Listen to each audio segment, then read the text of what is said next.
Good evening and welcome. We're having another budget special meeting for us to discuss the 2026-2027 budget. Mr. Meredith has produced some slides for us to kind of go through a few things, and once we go through that, we can have some additional discussion and move forward from there. I want to thank everybody for coming out, thank everybody who's watching us online. We have had people ask questions. I know some people may come out this evening that want to speak. We will have public comment time during our regular meeting coming up at 7. That'll be right after the start of the meeting, and we'll go from there. So Todd, what do you have for us this evening?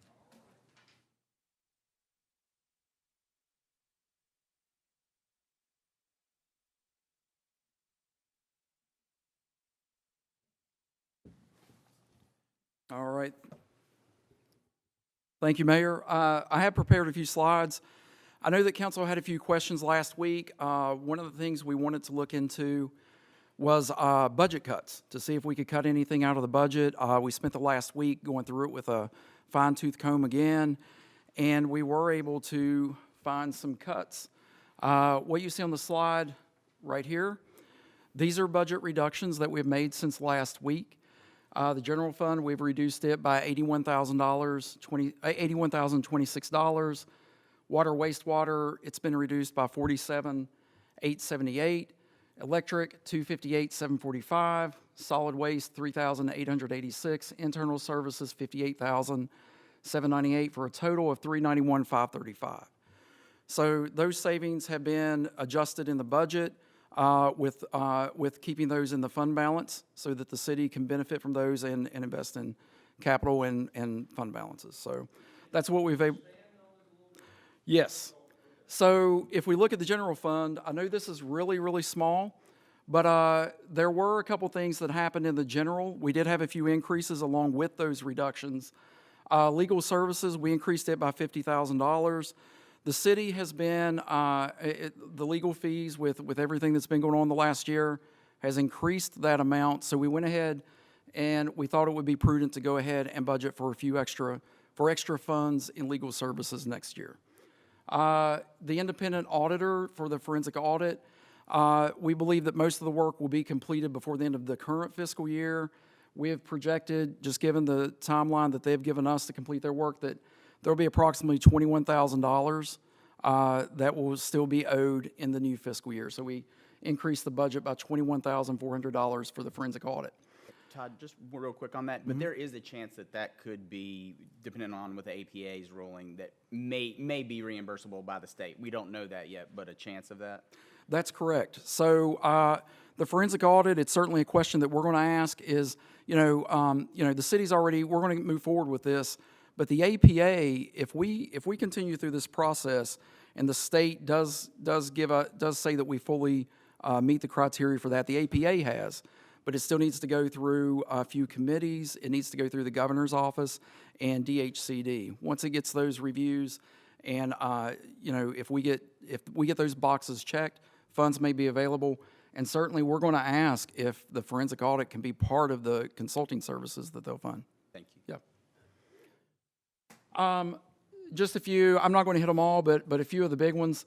The recreation center, we decreased a position there. We eliminated them. It's a property maintenance worker. The salary for that was $53,371. That we were able to achieve some savings there. The library was another place, and I thought I saw Elizabeth here. Elizabeth, thank you so much for being proactive and helping us hunt and find those funds. But the library, we decreased part-time wages and benefits by $52,122. And we believe that we can do that and not reduce any hours. We think we can make it work. And thank you, Elizabeth, yes, for doing that. While we're on that subject, I want to ask Charlie the same thing. With the property maintenance worker, how's that going to impact you at the rec center in terms of being able to keep things moving forward and offer the services we offer? Okay. I just wanted to make sure we weren't going to put ourselves in a position where we couldn't do some of the things that we need to do, but I appreciate that. So thank you both. I know everybody has been scouring everything, trying to find any savings that keep us a little bit tighter. And the same thing with Lindsay. I just wanted to point out, you've got that up there with the computers. She was great and talked with a number of us about how we could hold off on that. I do want to caution that at some point in the next few years, there's going to be some computer upgrade costs. So we got to build that in at some point. You know, this year we get a little bit of a break. That's fantastic. That helps us.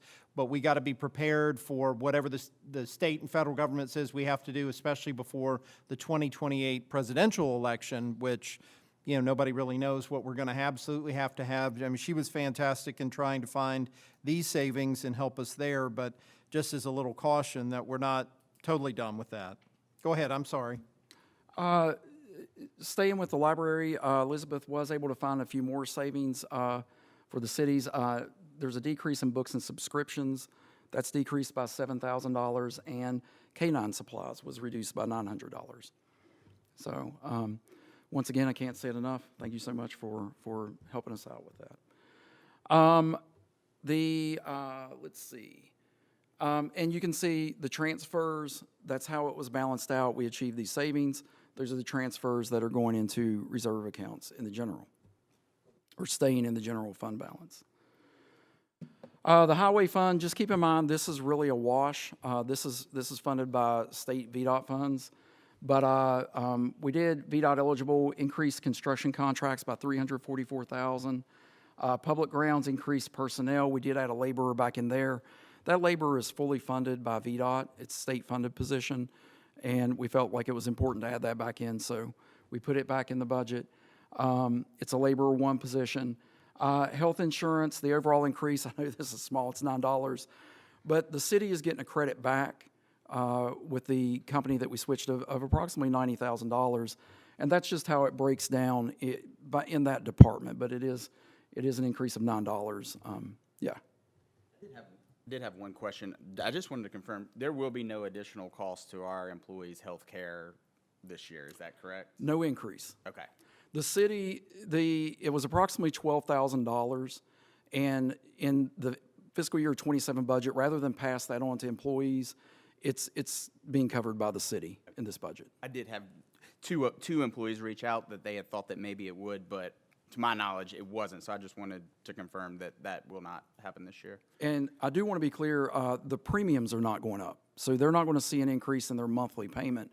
What is increasing is the deductible. It did go from $1,000 to $1,500. Okay. So the deductible did increase by $500. Okay.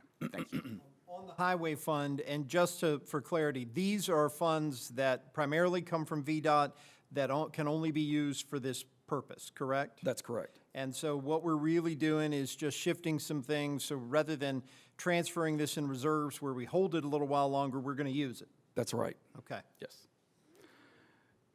Internal services, Can yes. I interrupt? Yeah. We need to check with Dawn on those benefit rates. I don't think it's 100% neutral, but I do believe the increase is negligible, but I don't think it's 100% flat. Okay. Okay. Thank you. Find that out, because that was my understanding from the presentation the insurance company made, but, Yeah. you know, I don't know how everybody's individual piece goes, and I guess it might be different if you have family members on it as opposed to a single. I don't know. All right. And in the highway fund, of course, we've reduced the transfers because we're paving. We're gonna try to get some projects completed next year. Transit fund, once again, this one, there's only a $1 change. I did want to put it up here just because we're talking about all the funds, and that's a rounding issue. It rounded up to the next dollar. So $1 increase.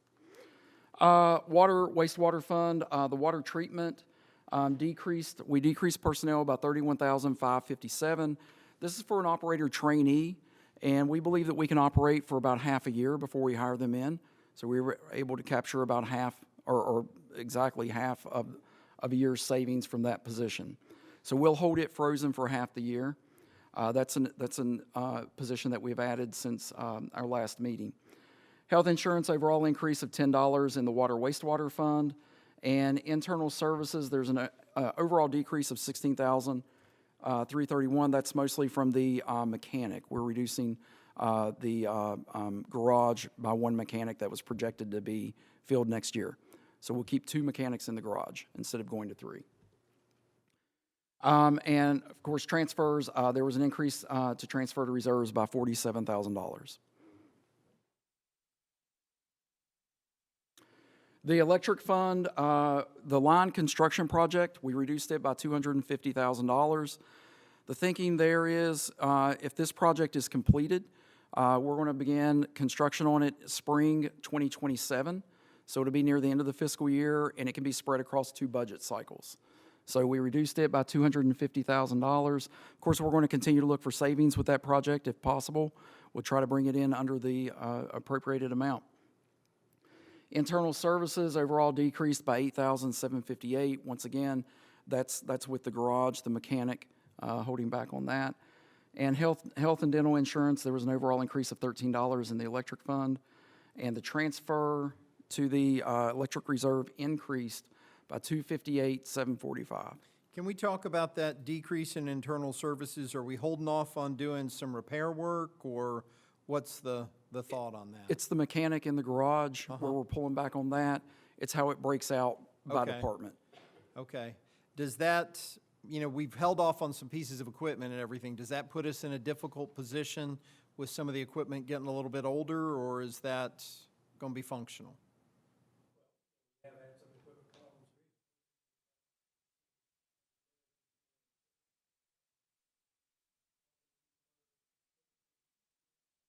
So are we going to send some of that out, or how are we going to address it?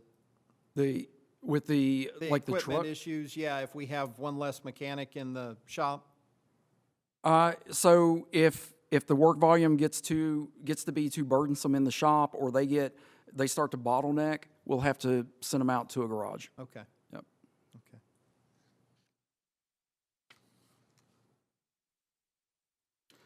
The solid waste fund, refuse collection, there was an increase there by approximately $58,000. There's a sanitation worker. And just a little bit about that, each truck, there's 3 trucks. Each truck requires 3 people. There requires a driver and 2 people on the back.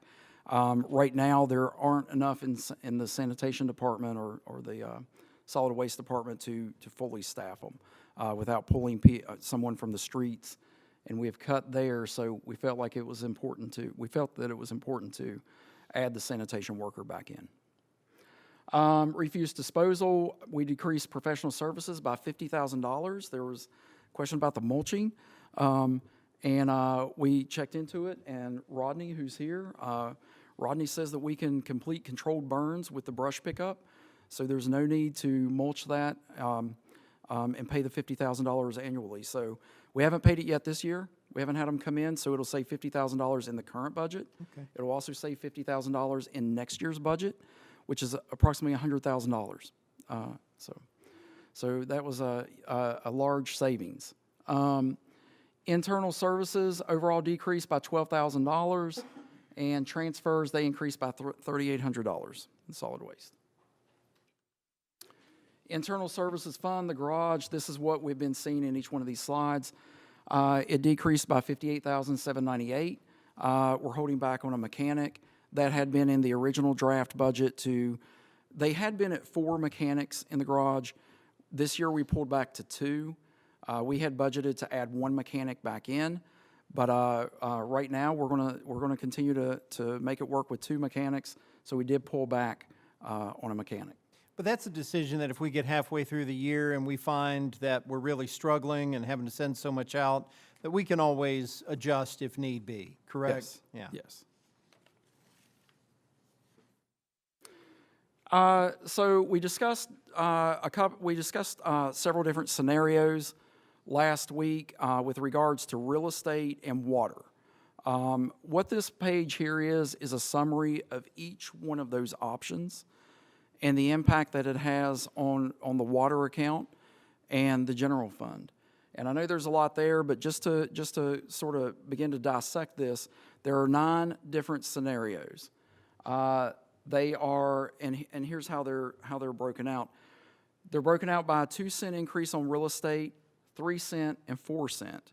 And for each one of those real estate rate increases, so we had proposed 5 cent. If we pull back to 2, 3, and 4, for each one of those, we have ran scenarios with a $2.50 per unit charge on the water, which is 1,000 gallons.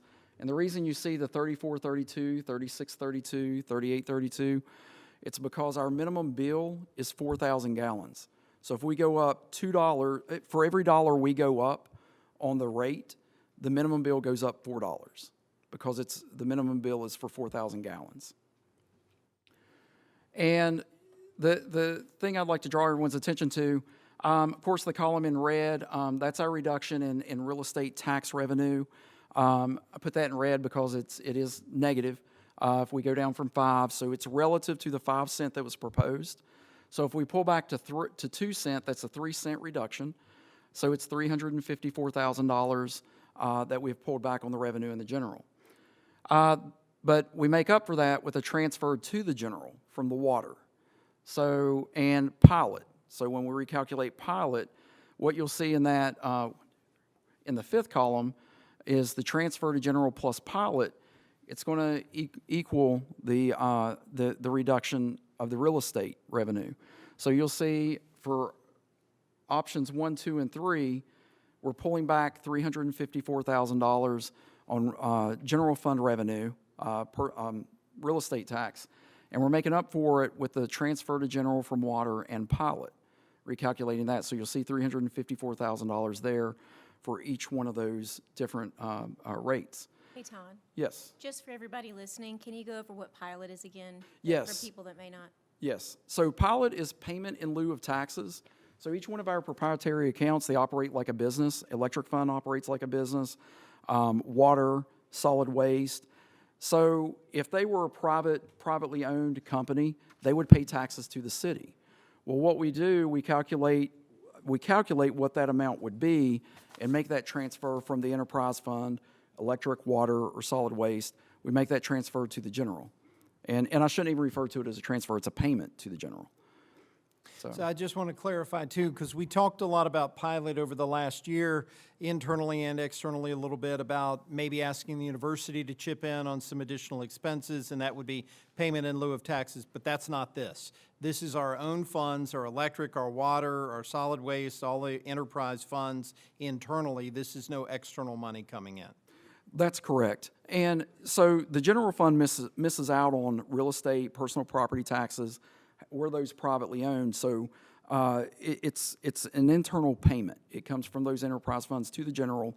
It's treated as if it's part of our general fund revenue portfolio. The transfer to water reserves, you can see that on the far column. Of course, we have several different scenarios there. You can see how much gets transferred to the water reserve with each option we have available to us. We calculated the water, a $2.50 increase, $3.50. So just to walk through this, option 1, if we were to pull back to 2 cents on the real estate and go up $2.50 on the water, the minimum bill would become $34.32. It would reduce the revenue to the general fund by $354,000.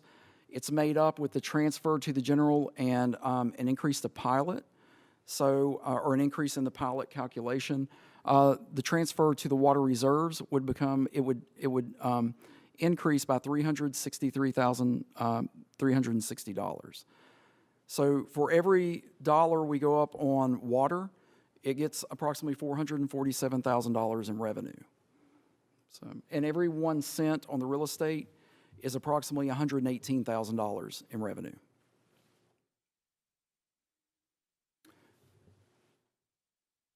And you can see the transfer to the water reserves, of course, is going to increase as we go up on the water rate. So, and I can stop here and take any questions. Well, I don't know why, but I was proposing a 32.32, only going up $8 instead of going to the 34.42. Okay.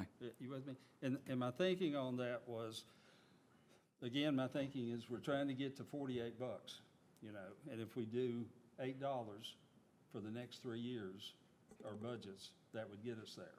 I don't think I like seeing going up to $34 this year. Okay. Just my thinking there. And we can make that calculation pretty quickly. But in the parentheses for, is that the additional, like, if it goes to 36, 32, that's an additional $3 per bill or per gallon? It's per 1,000 gallons. So your minimum bill would increase by $12. It would go from $24.32 to $36.32. But everything past the 4,000 gallon minimum, it would be an additional $3 per 1,000 gallons beyond that. Right. Yep. So the 3432 would be about $120 a year extra for water for folks. The 3632 would be $144 extra water for folks, and the 168 would be, or the $38 would be $168. So that's just something for us to keep in mind for that overall impact. Like when we're looking at the real estate tax rate and what that means on a $200,000 or $300,000 or $400,000 house, I think this is a good calculation. Now, the caveat is, if you have a lot of people living in the house and you use a lot of water for showers and laundry and all that, it could be significantly higher than that because you may use more than 4,000 gallons. That's why I wanted to see it stay at $2 instead of $2.50.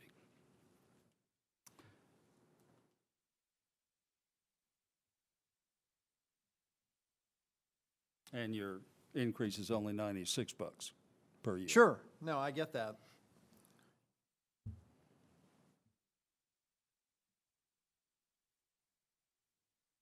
Moving on. All right. There was a question about solid waste trucks last week, so we gathered some information regarding the city's solid waste trucks. We have 6 trucks, 3 are in use. The 3 highlighted in yellow are backup trucks. They use those if one of our main trucks goes down or is being repaired. We use one of the backup trucks to fill its spot. These trucks, on our depreciation schedule, we have them being depreciated over 10 years. That sounds about right. We may want to do a little bit more research on them, but it looks like we need to replace those just about every 10 years, unless we find some information that indicates otherwise. But if we take a look at this, and we are supposed to replace them every 10 years, in 2028, we'll need to replace a truck. In 2029, according to the 10-year schedule, we'll need to replace a truck. And in 2033, we'll be looking at replacing a truck. They're about $300,000 a piece. Now, that's an approximated number. They'll probably go up.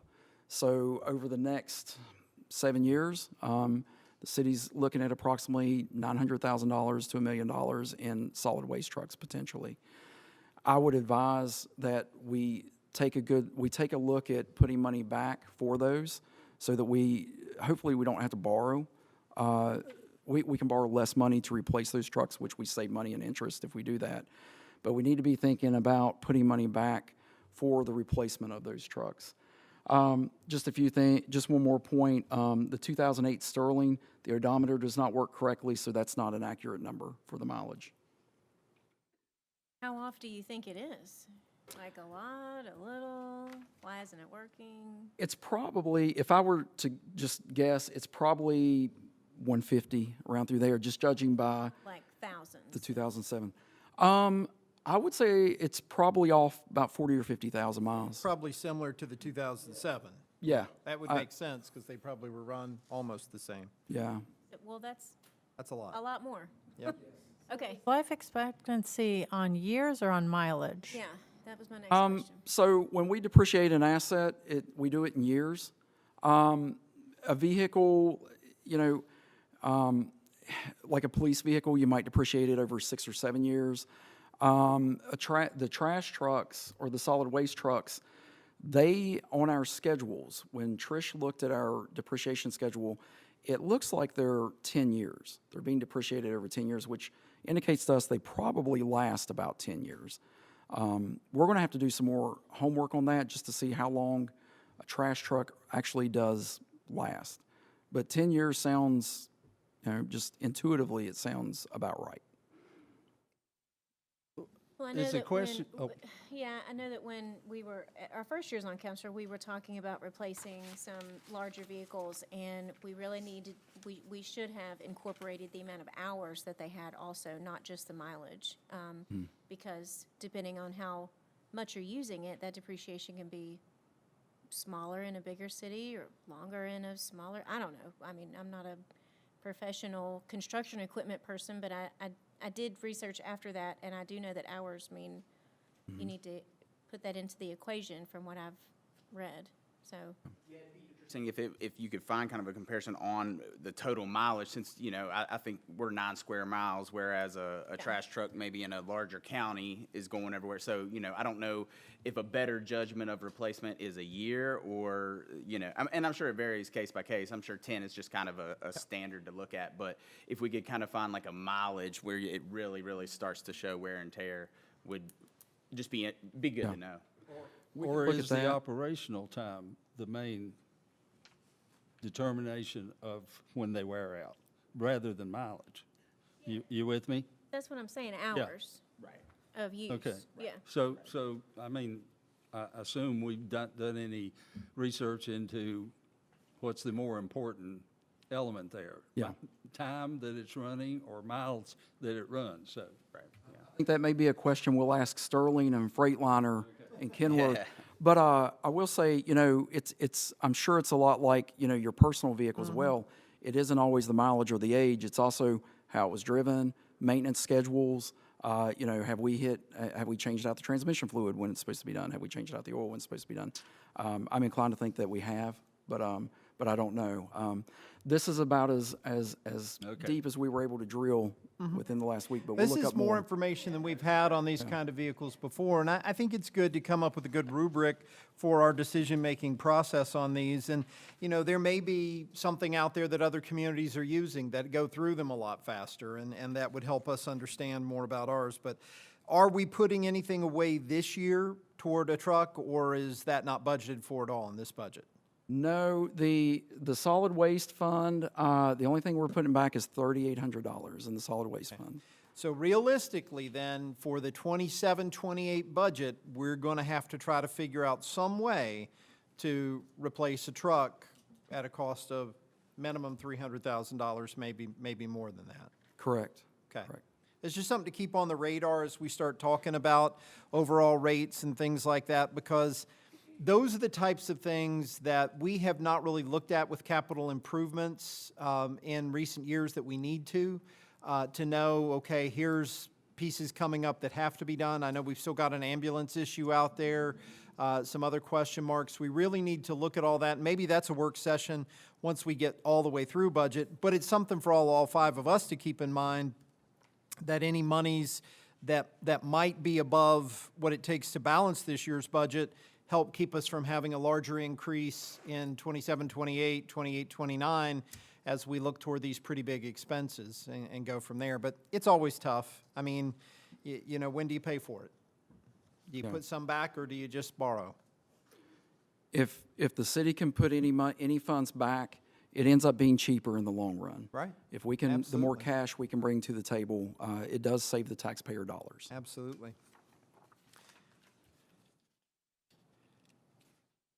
So Sorry, Todd, one Yeah. more thing. Did we say how often we use these backup trucks? we use the, The backup truck, you said I just Uh, saw the highlighted at the bottom, it says these are our backup trucks. How often do we use the backup trucks? Is it hardly ever? Is it It's a every good- time? it's a good question. I don't have the answer, but that is a okay. good question to ask. I know we've had some trucks go down. When the one breaks, when one insert breaks, we might pull it back. Yeah, but how often, I mean, I know you can't expect when it's gonna break, but I mean, have you experienced? Okay, well, that's with a lot of things that are made these days. They're not made like they used to, so, okay, thank you. We'll get some data on that. Just curious, I mean, if I imagine we're gonna be using them more and more, but I was just wondering how much we're using them now, I guess. Any other questions on solid waste? Okay. That was helpful, Todd, thank you. Absolutely.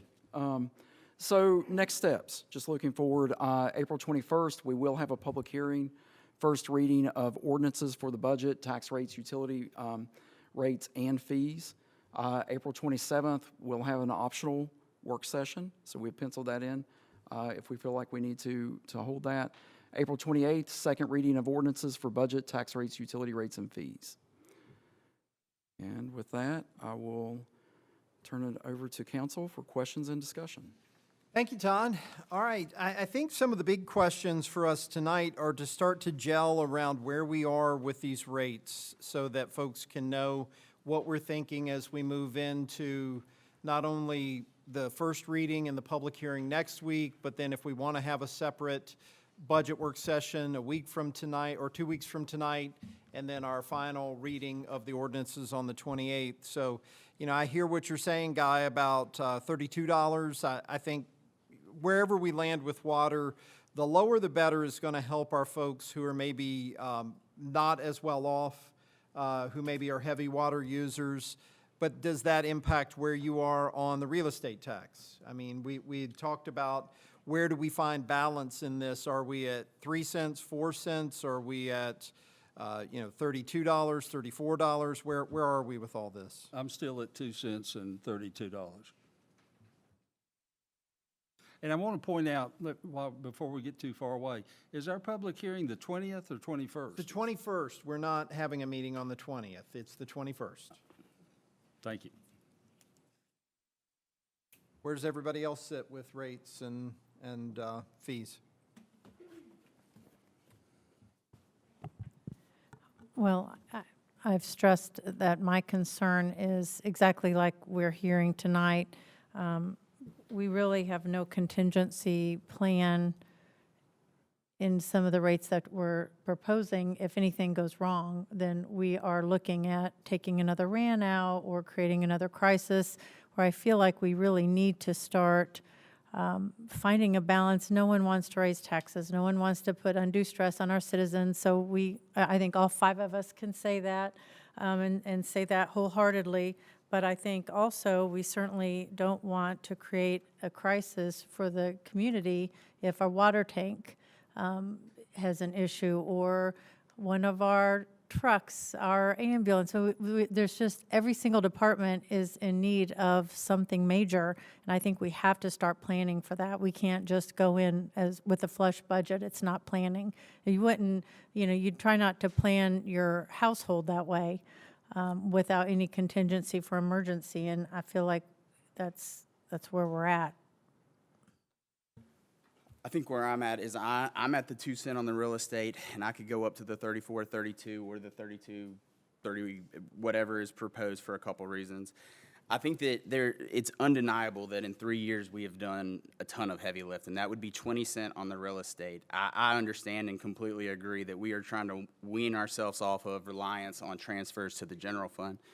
You also have to be mindful of the impacts that have on our citizens. And yes, there will have to be continued moderate increases over time. I mean, I think that we have to continue to do that, but we also have to give our households time to, hopefully their income is also rising. Hopefully we're being able to lean out throughout the city to be able to cut some of our costs. And also, hopefully we're able to grow economic development that can offset some of those costs. So I totally agree. Well, we should never be in the position we're in anyway, where one storm puts us in a huge hole, but it's just the position we're in.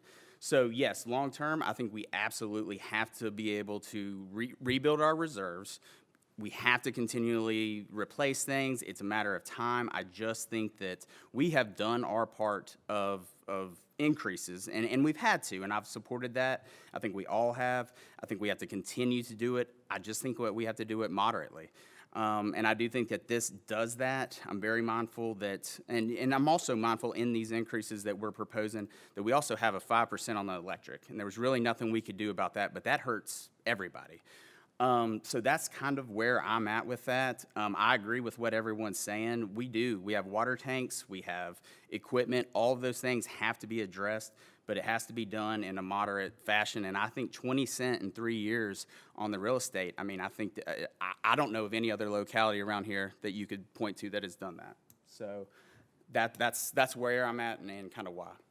Well, and to point out, even with that, we're still the lowest. So even with that, so what I want to say is, I take full responsibility for in the past not making the incremental increases. We did not do that. We were advised we didn't have to. We were a 5-0 vote in those budgets based on the information we are providing. And you'll hear us refer to that time, wringing our hands, saying we really wish that we would have done something. But I'm going to say now this present is the most important time we have. So we can't keep creating that same perfect storm and then going back to the past and say, well, we didn't raise taxes then, so no. I mean, we have to kind of grab that bull by the horn. We know we didn't raise taxes when we should have. Even with that increase, we're still the lowest in all the region. So we can't keep wringing our hands and creating the same instance again and again and again. So personally, I'm going to say I take responsibility when we should have made the incremental increases in the past, but I'm not going to take the responsibility for not doing what's necessary, even though it's hard and I know it's unpopular, but I do feel like it is in the best interest of our community to remain a city. We are not at the rates that we would be if we were a county. We're still going to be the lowest around, and so with all of that perspective, I mean, no one wants to say the obvious, and I get it. It makes me very unpopular, but I'm not running for prom queen. I'm here to do a job. So, Kelly, what are your thoughts?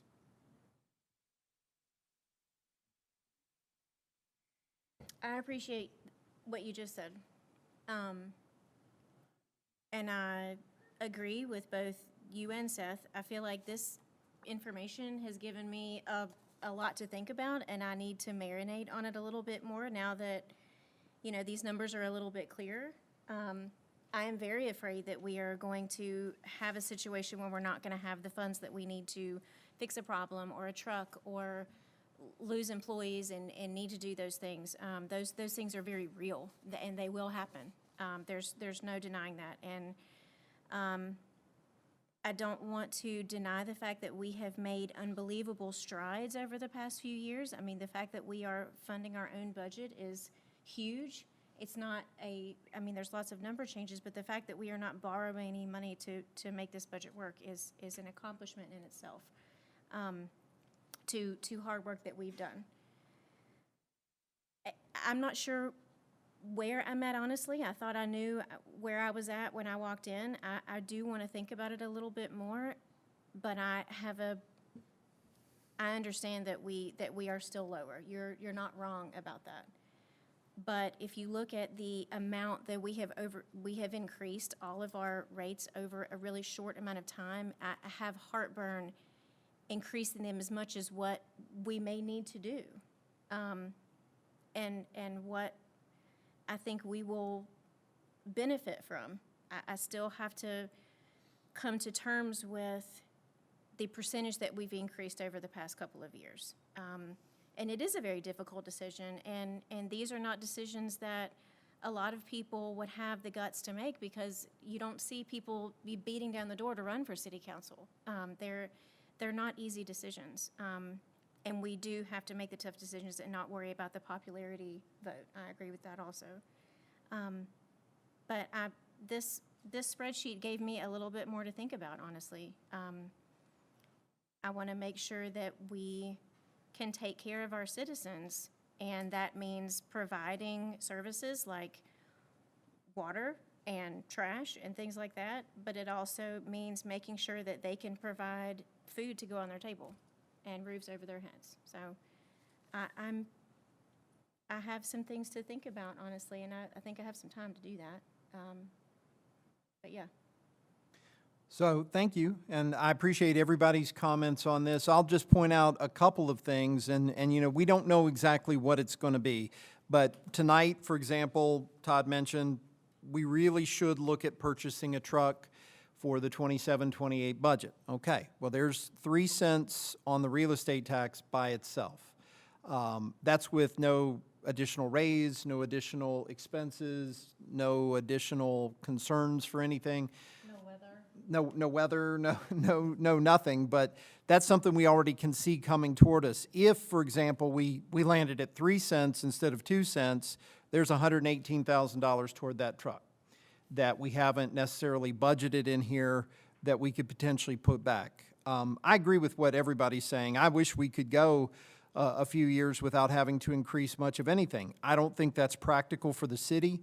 And, you know, one of the things we've talked about is the choice to be an independent city is really the decisions that we're making with these budgets, that we're trying to balance the different needs of the different departments, that we're trying to pull together the resources, that we're trying to be considerate of our citizens, that we're trying to find that path forward that makes sense.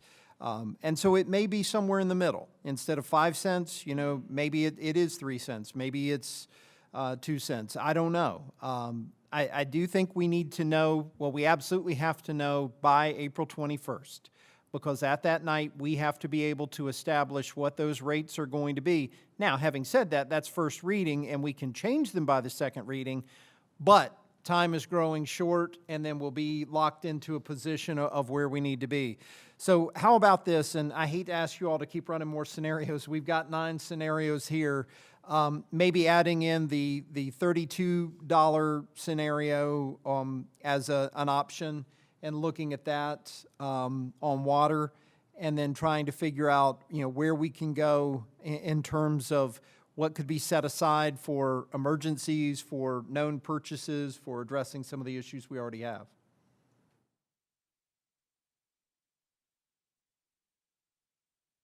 We can get it done.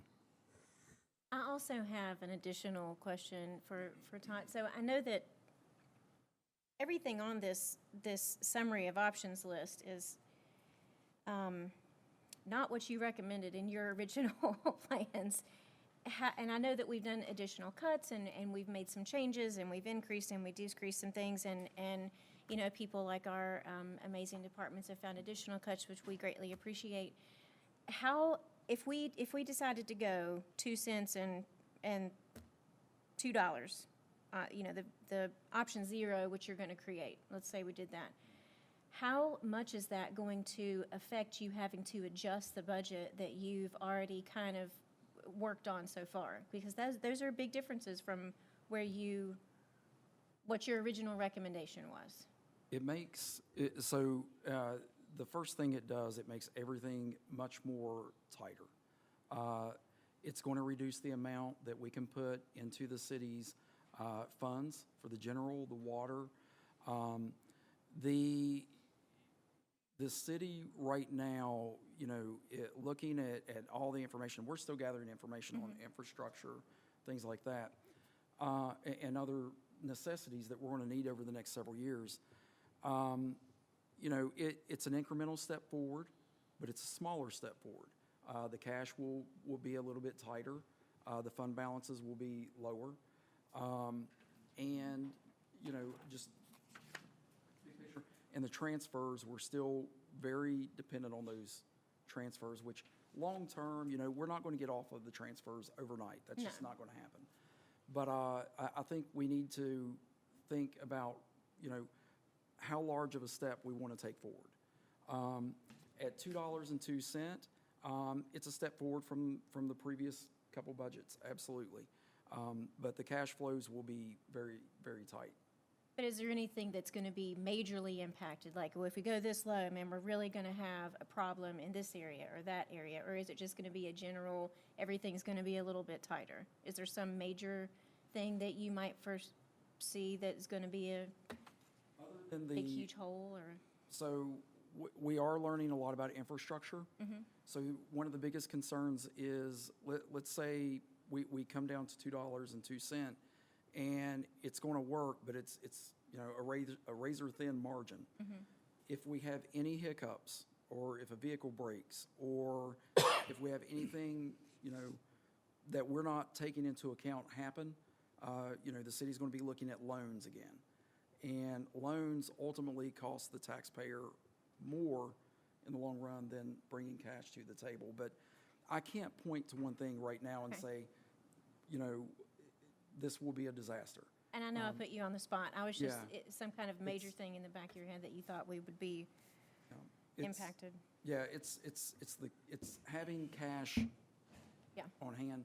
And, you know, I will say, we don't know yet where we'll stand with the AEP at the end of the year. So that's still looming out there. We may make more progress on AEP or we may not. I don't know yet. But that's going to be a huge driver for FY '27 as well. Okay. And I agree. I don't think that anything lower than what's been presented would be doable. I mean, I think that you go lower than anything that's been presented, you're going to have to make it up in other places because I think that you would start digging into it. So I would agree with that. Whether you rearrange how you get there, I don't know that you could do much lower than these options and still be able to be in a place that we want to be.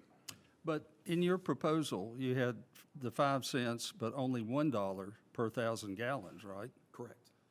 So do I remember that going to $2, that additional dollar brings in 400 and 447,000.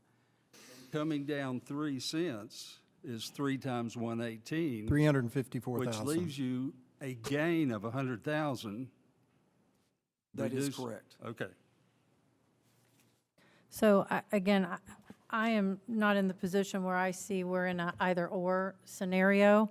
And I do want to just say that I really appreciate Todd putting this together, and I know that the numbers that you've given to us to consider, I understand that you do think about our citizens. You do have how conflicting this is close to your heart as well. This is tough. I also want to thank Craig, our consultant, who also helped with the numbers that are being put forth, as well as our finance department. So I'm listening to what you've said, and it weighs on me heavily. I know that you have our citizens' best interest at heart, and so do we. So just thank you for the work you did, because it's not popular coming up with those numbers to present. So thank you.